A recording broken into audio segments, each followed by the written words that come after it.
আলহাজ আজিদুল হক hawkers মার্কেটে আগুন দেখতে পাচ্ছেন বালিজুরি বাজারের মাদারগঞ্জ উপজেলা জামালপুর জেলা মাদারগঞ্জ উপজেলায় আগুন হকার্স মার্কেটে ফায়ার সার্ভিস আসছে প্রায় অনেকক্ষণ পরে আধা ঘন্টা পরে আসছে এজন্য তো আগুন বেশি উত্তপ্ত হয়ে গেছে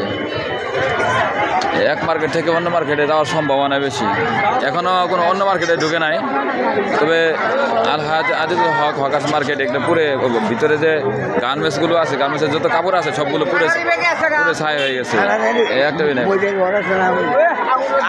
এরপরে এই পাশে ফায়ার সার্ভিসের কর্মীরা এখানে এসেছেন পানি করতেছেন দেওয়ার চেষ্টা করতেছেন টানতেছেন এখান দিয়ে পাইপ প্রবেশ করাইছে দেখতে অনেক মাল সামান টানতেছে আলহাজ আজিদুল হক হকার্স মার্কেট মাদারগঞ্জ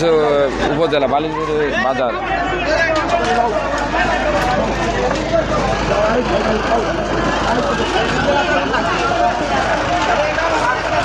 আগুন জ্বলতেছে